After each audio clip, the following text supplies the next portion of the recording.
Hello and welcome back once again in another session of Microeconomics। हम supply से related concepts cover कर रहे थे एंड मुझे उम्मीद है कि आपको जितने अभी तक सप्लाई से रिलेटेड सेशंस प्रोवाइड किए गए हैं वो बहुत अच्छे तरीके से क्लियर हुए होंगे। Now we are left with only the numerical questions related to elasticity of supply. तो आज का जो हमारा सेशन रहेगा वो न्यूमेरिकल क्वेश्चंस पर बेस्ड रहेगा। ये बिल्कुल सिमिलर है जिस तरह से हमने इलास्टिसिटी ऑफ डिमांड के कुछ क्वेश्चंस किए थे न्यूमेरिकली, बिल्कुल उसी तरीके से ही इलास्टिसिटी ऑफ सप्लाई के कुछ क्वेश्चंस हम न्यूमेरिकली अटेम्प्ट कर देखेंगे, समझेंगे। सो फर्स्ट ऑफ ऑल हम पहले अपना क्वेश्चन पढ़ते हैं। ये जो क्वेश्चन है वो मेरे पास मेरी बुक के अकॉर्डिंगली पेज नंबर 281 पर अवेलेबल है। मेरे पास ये हिंदी मीडियम की बुक है, लेकिन हम इसे दोनों लैंग्वेजेस में पहले समझते हैं कि क्वेश्चन क्या है। देखिए, एक वस्तु की पूर्ति लोच का गुणांक इकाई है, मतलब आपको elasticity of supply equals to 1 बता रखा है। रुपए 5 प्रति इकाई की कीमत पर, यानी कि जब पर यूनिट कॉस्ट ₹5 है तो फर्म जो है वो कितनी यूनिट्स सप्लाई कर रही है? 25 यूनिट्स। यदि वस्तु की कीमत बढ़कर, मतलब इफ प्राइस इट राइजेज, अगर प्राइस राइज हो जाता है, ₹6 पर यूनिट हो जाता है, तो हमने ये बताना है कि इस पर्टिकुलर प्राइस पर एक फर्म कितने यूनिट्स सप्लाई करेगी। तो देखते हैं कि इसका किस तरह से सॉल्यूशन डिराइव किया जाएगा। आप देख सकते हो कि आपको यहां पर बिल्कुल कॉर्नर में हिंट दे रखा है 30 यूनिट्स का। तो देखते हैं कि ये 30 यूनिट्स किस तरह से कैलकुलेट किए जाएंगे। तो देखिए, हमें ये इंफॉर्मेशन गिवन थी जिसे कुछ इस तरह से प्रेजेंट कर दिया जाएगा। Elasticity of supply is equal to 1, then price आपको 5 और 6 बता रखा है, मतलब पहले 5 था तो 25 यूनिट से सप्लाई किए जा रहे थे, देन 6 हो गया, और इस ₹6 पर यूनिट पर हमने कितनी क्वांटिटी सप्लाई करनी है ये हमने फाइंड आउट करना है। तो देखिए, इलास्टिसिटी ऑफ सप्लाई का फॉर्मूला हम लगाएंगे जो कि बिल्कुल वही है जिस तरह से हमने थ्योरी ऑफ डिमांड में समझा था, इलास्टिसिटी ऑफ डिमांड में समझा था। बस फर्क वही है कि उसमें नेगेटिव का साइन आगे लगा हुआ होता था, बिकॉज प्राइस और क्वांटिटी में नेगेटिव रिलेशनशिप था, लेकिन सप्लाई के केस में ये पॉजिटिव रिलेशनशिप है, इसलिए हमने माइनस का साइन यहां यूज नहीं किया है। तो देखिए, P अपॉन Q, P मतलब आपने बेसिक प्राइस और Q मतलब आपने बेसिक क्वांटिटी लेनी है, मतलब जो अर्लियर थी पहले वाली।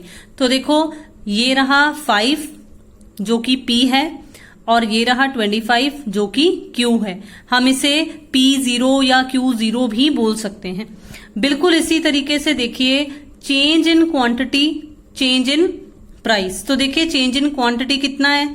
चेंज इन क्वांटिटी तो हमें पता ही नहीं है, क्योंकि हमें नया वाला Q1 नहीं बताया हुआ है, तो इसलिए मैंने इसे चेंज इन Q ही लिख दिया।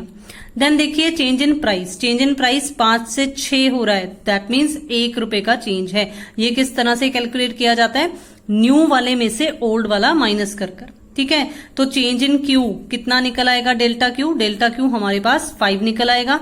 अब हमने डेल्टा Q के फॉर्मूले में इसे पुट करना है। तो देखिए, जब इसे पुट करेंगे तो जैसे कि मैंने आपको समझाया कि हम इसे P0 Q0, तो ऑटोमेटिकली ये P1 एंड Q1 बन जाते हैं। तो अगर हम इन्हें फिल करेंगे कि चेंज 5 का आया है, Q1 हमने निकालना है, Q0 यानी कि बेसिक क्वांटिटी हमें अर्लियर वाली 25 बता रखी है, और मैथमेटिकल इक्वेशंस को जैसे सॉल्व किया जाता है तो कुछ उस तरह से हम सॉल्व करेंगे तो हमारे पास 30 यूनिट्स आ जाएंगे कि ₹6 जब प्राइस होगा तो उस वक्त 30 यूनिट्स सप्लाई किए जाएंगे। तो मुझे उम्मीद है कि ये सिंपल सा क्वेश्चन आपको समझ में आ गया। Let's move on to the another question. देखिए, अभी हम करेंगे क्वेश्चन नंबर 5 जो कि मेरे पास पेज नंबर 282 पर अवेलेबल है। तो क्वेश्चन नंबर 5 है, एक वस्तु की कीमत में 10% वृद्धि होने से, मतलब आपको परसेंटेज चेंज इन प्राइस बता रखा है 10% का, तो पूर्ति की मात्रा यानी कि सप्लाई जो है, सप्लाई की क्वांटिटी 400 यूनिट्स से बढ़कर 450 यूनिट्स हो गई है। तो इसलिए हमने क्या ज्ञात करना है, हमने इलास्टिसिटी ऑफ सप्लाई कैलकुलेट करनी है।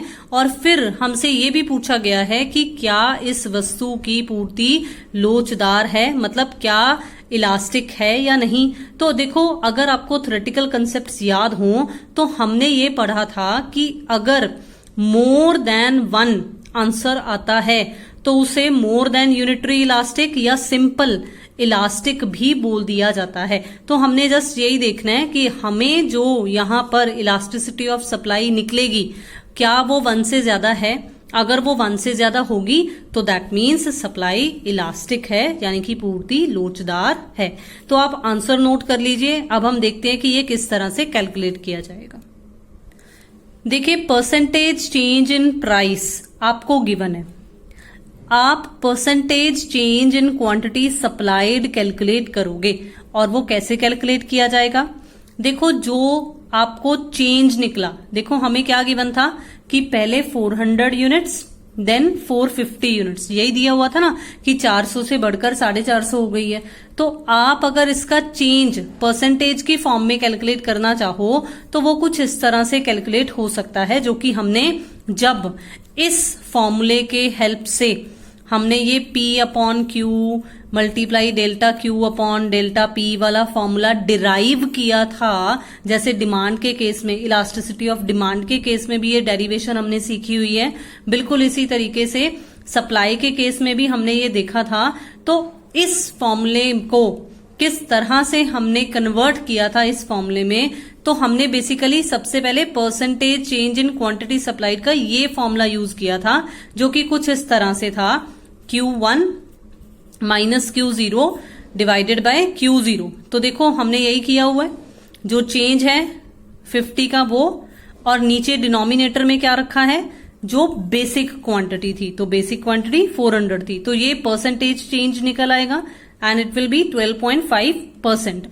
अब हम वो फॉर्मूला यूज करेंगे जो हमें बेसिक मीनिंग बताता है इलास्टिसिटी ऑफ सप्लाई का, जो कि है percentage change in quantity supplied divided by percentage change in price. तो अब हमारे पास दोनों हैं, क्वांटिटी सप्लाइड 12.5% है और प्राइस का हमें गिवन ही था 10%। जब हम इसे कैलकुलेट करेंगे तो it will be 1.25 and more than 1 है तो yes it is more than unitary elastic, और सिंपली वी कैन से कि सप्लाई इलास्टिक है, पूर्ति लोचदार है। ठीक है, now moving on to the next question. देखिए, इसी पेज पर हमारे पास जो नेक्स्ट क्वेश्चन है वो है क्वेश्चन नंबर 8। तो इसमें आपको क्या बता रखा है, एक वस्तु की कीमत 5 रुपए से बढ़कर 7 रुपए हो जाती है। दैट मीन्स आपको बेसिक प्राइस भी बता रखा है और न्यू चेंज्ड प्राइस भी बता रखा है। पूर्ति 100 से बढ़कर 150 हो जाती है, तो इसे पूर्ति में किस तरह का परिवर्तन कहा जाएगा। देखो, कभी भी डायरेक्ट ये पढ़कर फटाफट से वो P/Q डेल्टा Q/डेल्टा P वाला फॉर्मूला मत यूज करना शुरू कर देना। हमें क्वेश्चन में क्या पूछा गया है पहले ये पढ़ना, ये जानना जरूरी है। हमें क्वेश्चन में सिर्फ ये पूछा गया है कि किस टाइप का चेंज है, क्या ये एक्सपेंशन इन सप्लाई है, क्या ये कॉन्ट्रैक्शन इन सप्लाई है, क्या ये इंक्रीज इन सप्लाई है, या क्या ये डिक्रीज इन सप्लाई है। तो हमने ये सब कंसेप्ट्स पढ़े हैं। अब आपको देखने में ही पता चल रहा है कि प्राइस में चेंज होने की वजह से, कमोडिटी के खुद के प्राइस में चेंज होने की वजह से क्वांटिटी सप्लाइड में चेंज आ रहा है। तो दैट मीन्स ये या तो एक्सटेंशन होगा या ये कॉन्ट्रैक्शन होगा। ठीक है, अब आप फिर से देखने पे पता चल रहा है आपको कि ये क्या है, अगर प्राइस बढ़ रहा है तो क्वांटिटी सप्लाइड भी बढ़ रही है। तो अपने आप ऑटोमेटिकली ओरली ही इसका आंसर डिराइव हो रहा है कि ये पूर्ति में विस्तार है, यानी कि ये क्वांटिटी सप्लाइड में, यानी कि ये एक्सटेंशन इन सप्लाई है। तो देखो, सिंपली जस्ट इतना लिखना है, P एंड क्वांटिटी सप्लाइड हम लिखेंगे और इस तरह से एरो की फॉर्म में हम चेंज शो करेंगे, लिख भी सकते हैं, और आंसर आपका आएगा एक्सटेंशन इन सप्लाई। नेक्स्ट फिर से देखिए मेरी इसी बुक पर पेज नंबर 282 पर ही हम नेक्स्ट क्वेश्चन करेंगे, क्वेश्चन नंबर 9। एक बार मैं फिर से रिपीट कर दूं, वैसे तो मैं ऑलरेडी बहुत बार बता चुकी हूं कि मेरे पास जो बुक है वो हिंदी मीडियम की बुक अवेलेबल है, लेकिन हम दोनों लैंग्वेजेस में इसे बहुत अच्छे तरीके से समझेंगे। मेरे पास जो ये बुक है वो हरियाणा बोर्ड के अकॉर्डिंगली जो माइक्रो इकोनॉमिक्स की बुक है वो है, लेकिन इसे आप सीबीएसई बोर्ड के लिए भी रेफर कर सकते हो या और बोर्ड्स के लिए भी रेफर कर सकते हो अगर microeconomics as a subject आप स्टडी कर रहे हो तो क्वेश्चन नंबर 9, किसी वस्तु की 8 रुपए प्रति इकाई कीमत पर, मतलब आपको per unit per unit price आपको बता रखा है 8, उस पर आपको क्वांटिटी सप्लाइड कितनी बता रखी है 400 यूनिट्स की। अब आपको ये बता दिया गया है कि पूर्ति की कीमत लोच यानी कि इलास्टिसिटी ऑफ सप्लाई 2 है, वह कीमत ज्ञात करें। अब इस बार हमने प्राइस कैलकुलेट करना है जिस पर क्वांटिटी जो है वो 600 यूनिट्स की होगी। फिर से मैं कहूंगी कि आप एक बार हिंट जरूर नोट कर लिया कीजिए ताकि हम क्रॉस चेक कर सकें। तो फिर से देखो एक बार टैबुलर फॉर्म में हमने हमारी इंफॉर्मेशन को प्रेजेंट किया कि प्राइस 8 था तो क्वांटिटी सप्लाइड 403 एंड प्राइस अब नेक्स्ट हमें नहीं पता, लेकिन क्वांटिटी सप्लाइड हमें 600 पता है। इलास्टिसिटी ऑफ सप्लाई हमें 2 बता रखा है। अब हम अपने इस फॉर्मूले में पुट करेंगे जो भी वैल्यूज जो भी फिगर्स हमें गिवन है। 2 is equal to basic price कितना है 8, देन क्वांटिटी कितनी है 400, तो 8/400 multiply by change in quantity कितना है 200 का चेंज इन प्राइस हमने अभी निकालना है, जब निकलेगा तो ही ये प्राइस निकलेगा। फिर उसके बाद देखिए इसे सॉल्व करेंगे, जब इसे सॉल्व करेंगे तो हमारे पास चेंज इन प्राइस 2 आ जाएगा। फिर बिल्कुल उसी तरीके से जैसे हमने अर्लियर क्वेश्चन में क्वांटिटी निकाली थी, बिल्कुल इसी तरीके से यहां पर प्राइस की फॉर्म के लिए ये फॉर्मूला यूज किया जाएगा और हमारे पास जो न्यू प्राइस है वो ₹10 निकल आएगा। Next and the last question for today's session is, एक वस्तु की बाजार कीमत 5 रुपए से बढ़कर 20 रुपए हो जाती है तो आपको फर्स्ट प्राइस कितना बता रखा है 5, देन नेक्स्ट प्राइस आपको कितना बता रखा है 20। इसके फलस्वरूप फर्म द्वारा पूर्ति की मात्रा 15 इकाई बढ़ जाती है। अब आपको चेंज बता रखा है क्वांटिटी का, ना तो आपको पहले वाली क्वांटिटी बता रखी है ना ही आपको बाद वाली बता रखी है, लेकिन आपको चेंज बता रखा है। पूर्ति की कीमत लोच यानी कि इलास्टिसिटी ऑफ सप्लाई आपको 1 बता रखा है, इकाई का मतलब 1 होता है, यूनिट का मतलब 1 होता है। फर्म का आरंभिक और अंतिम यानी कि आपने स्टार्टिंग और चेंज के बाद वाला दोनों की आपने उत्पादन स्तर यानी कि एक तरीके से क्वांटिटी कैलकुलेट करनी है। तो लेट्स सी ये किस तरह से कैलकुलेट किया जाएगा। ये बाकी सब क्वेश्चन से थोड़ा सा डिफरेंट क्वेश्चन है, डिफरेंट जरूर है लेकिन बहुत ही आसान है। देखिए फिर से टैबुलर फॉर्म में प्रेजेंटेशन की तो देखो प्राइस तो हमारे पास 5 and 20 हमें गिवन था, क्वांटिटी सप्लाइड का हमें डेल्टा Q 15 दे रखा है।